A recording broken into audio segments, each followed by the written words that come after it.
So you saw me set up this gear milling setting setup. So it's a very simple thing. So you might see me aligning the head with a simple square. Well, yeah, I did because it doesn't need that kind of accuracy. The teeth will be straight enough. You cannot probably measure the difference in this distance when well, it's not that tilted. And then again, what is really important here is to set the concentricity right, so that the teeth become concentric with the shaft. And then, the tailstock, the same thing, it's now tightened in a way that, because this is now pushing towards the tailstock, there mustn't be any play there. So there isn't any play at the moment. Well, and then I'm going to mill this. The cutter speed will be 150 revolutions per minute. At first, I will probably, I see whether I need to adjust it when I do the first cut. And then the feed will be 20 millimeters per minute. So it takes about 2 minutes 1 minute to go through one teeth. Oh man, 116 feet, that's actually, probably I will be doing this 3 hours. Maybe. But let's see now. So, and then this disc is 29 holes. So you can do the math. I will put it on the screen how much, but the result is that we need to advance 10 holes for every teeth, and that's it. And we are ready to go, I believe. There might become minor adjustments, but well, yeah. Okay, so let's start with this one.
I think we have a gear with a lot of burr. Well, I screwed up the previous gear teeth. I went to the lathe and just turned them away. Nothing special about that. There was one teeth that was half a teeth, and I really don't know why was that. I believe something moved somewhere. Shouldn't, but nevertheless something moved. But now, what I will do now, I will try again. So this time it will be 110 teeth. And so the diameter of this one is now quite exactly 112 millimeters. The lucky thing here is that nothing in this setup has been changed. The only thing is the division I needed to change. Of course I need to dial in this one, but other than that it's quite the same.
This drill isn't 8 millimeter, it's 9. Oh man, why did I choose the wrong drill? I should have taken an 8 millimeter drill, but I took 9. Let's see how this does. Nevertheless, it's half a millimeter too far, and well, let's see how this goes. I will drill this all the way through and see how it looks like.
Okay, here is now the piece that turned into, scrap metal probably. But this was, if nothing more, it was a learning experience. So first of all, the system of having those bolts there, it works. And yeah, it really works.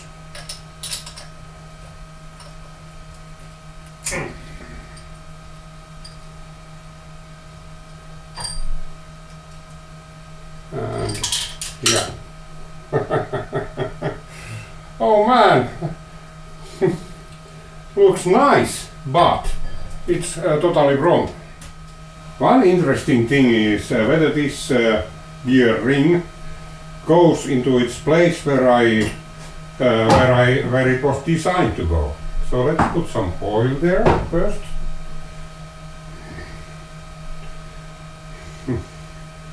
Yeah, let's see now. I cleaned this up because there was a lot of okay, it's quite tight. Okay, so I gave it 500ths of a millimeter like space, and it feels like it's a slip fit, but it's really this might benefit of some more, I believe. Yeah, okay. But as you can see, I needed to make it smaller.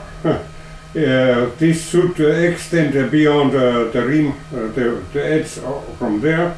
It would have, if this I hadn't made the first mistake by milling the gears, okay?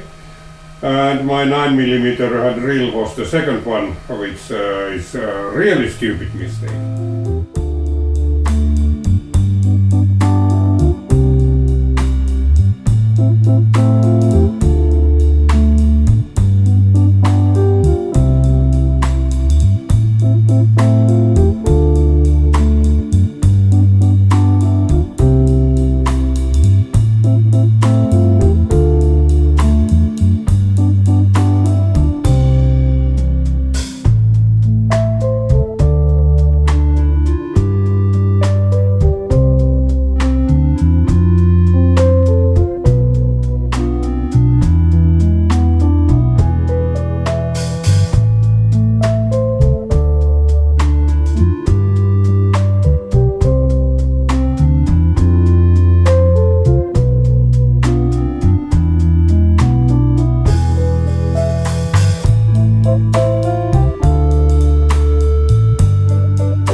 Did I already tell you that I feel like an idiot? Well, and that is an understatement. I don't feel bad, but I shouldn't be making mistakes like choosing 9mm drill instead of 8. But this was a learning experience. I will make this thing again. I don't film it, but you will see the result. I have learned some very good working methods here. So, in the next episode we start making the inner thing, which is actually driving the whole thing. And that's even more complicated. So, till then, bye!